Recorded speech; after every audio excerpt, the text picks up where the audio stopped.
So I've got an older brother who's a few years older than me, and I was really quite young when I sort of first heard hip hop. I was about maybe 7, I guess around 7 years old, and I was quite lucky. I'm not from a large city. I live quite close to Manchester, but it's a different town called Burnley, and everywhere in the UK in around 1983, 1984, people were breakdancing at school and graffiti started happening on the streets. So I was quite lucky. The area that I live, there were some kids breakdancing at my school and some graffiti in the local area. And then we saw hip hop on TV, like the Buffalo Girls and African Bambaataa and all that lot.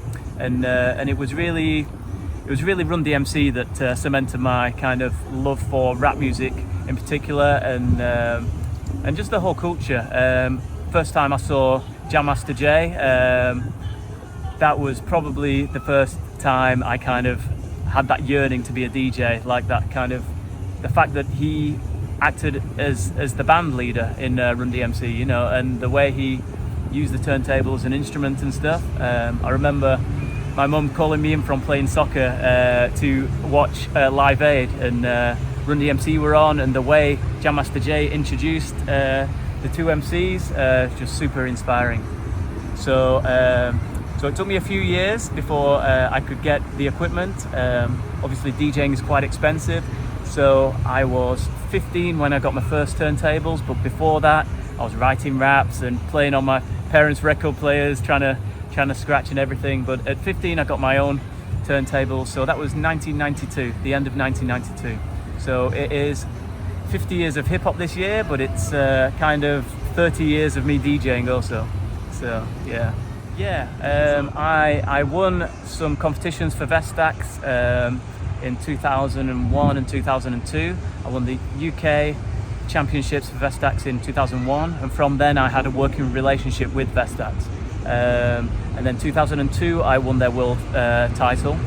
So I'd always told the UK Vestax team that I was interested in developing instruments to really push what we as a community were doing within turntablism, which was really trying to push the turntable as a musical instrument, because for years we were using the blueprint of the Technics turntable, which was never meant for what we ended up doing with it.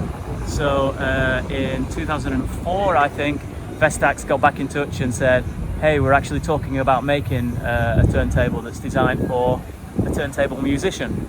And there were other guys in the States, DJ D-Styles, Ricky Rucker, XS, Mike Boo, Tico, and myself from the UK, and we were all involved with submitting ideas for it. So I was part of that process. So, and then the Controller One turntable was born. So that was the first ever musical instrument turntable where you could change the speed of the platter in musical increments rather than plus and minus 8 like a traditional turntable.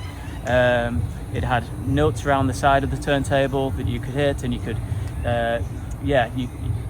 it just expanded what you could do musically, melodically with a turntable. So I think in hip hop culture, battling has always been kind of a rite of passage, and I always thought that I would enter DJ battles at some point, and then one thing led to another, and I started entering local battles. First battle ever was for me the Manchester DMC, and from that I got to the UK final. Then all of a sudden you're thinking about trying to be good enough to represent your country in the world final. So it just, one thing led to another, but I never set out thinking I would ever win anything like that, but I just love this culture, love the art form, and I just tried to do what I could, you know.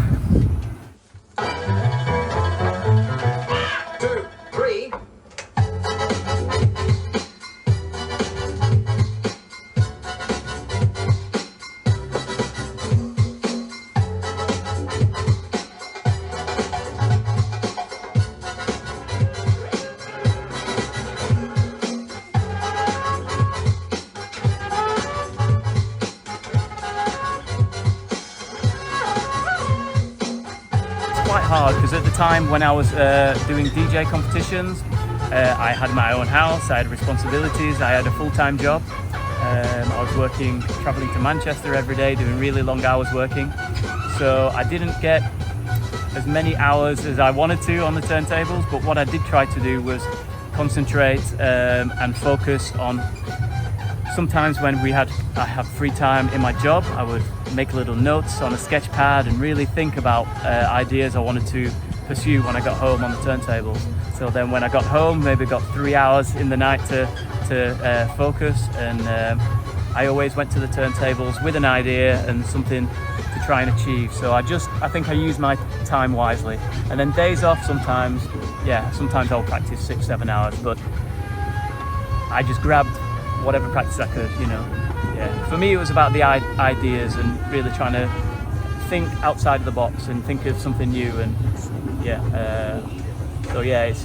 as much about the idea as time spent, It's so unbelievable. It's unbelievable. Yeah, sure. Well, I'm interested in lots of different creative aspects. So the visual aspect of the DJing, my background educationally and my original job was as a graphic designer. I used to work in a TV station, so I've always been interested in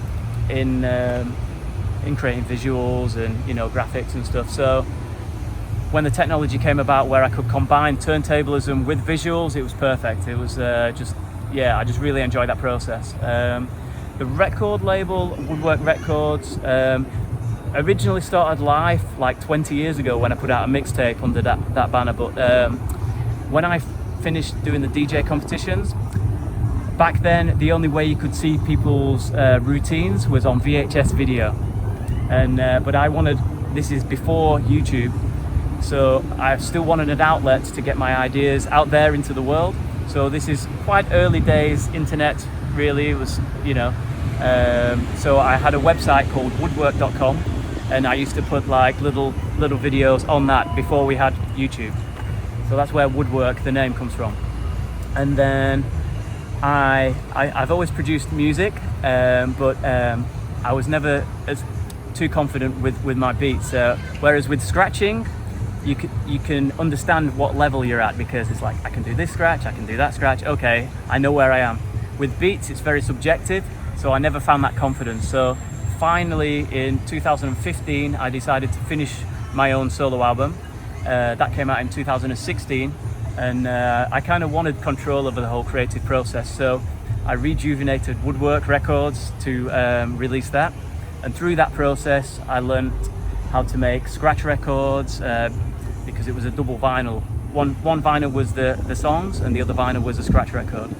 So from there I started a label doing sort of tools for turntablists. So sometimes it's like sample banks, so I'll record musicians and get original material, original vocals from vocalists, and do sort of library records for turntablists. And sometimes I'll do more traditional sample-based scratch records, but also that's an outlet for my graphic design, because I get to do some of the graphic design for that. And I just love the process of creating things. So I really need to. You know what?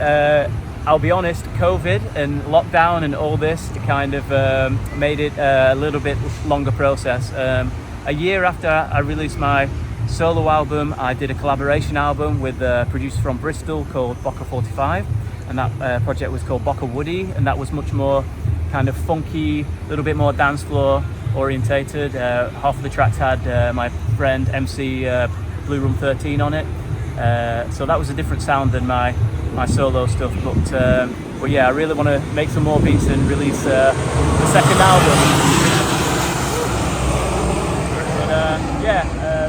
But for now it's been scratch records, but I've got to get back to making beats pretty soon. So hip hop, wow, it's been a focus of my creative energies a lot of my life.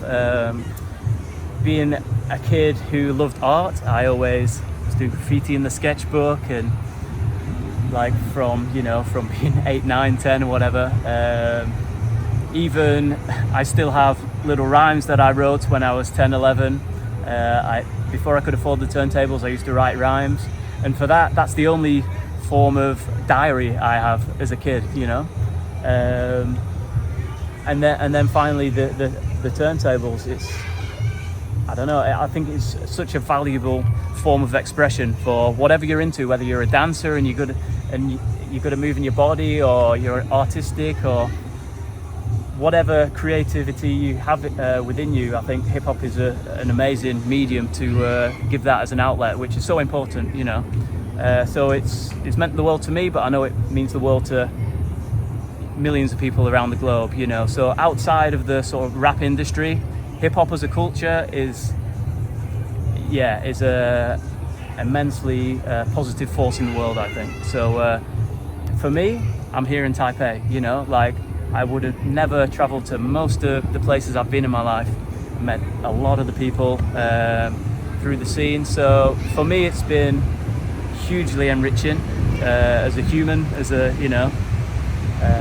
So yeah, it means the world to me. Yeah, I mean, for me, hip hop must be differentiated between music industry. So the music industry is the music industry. Hip hop culture is hip hop culture. You know, like hip hop breakdancing is going to be in the Olympics. You know, there's graffiti all over the world. Like I come to Taipei, there's graffiti all over the walls.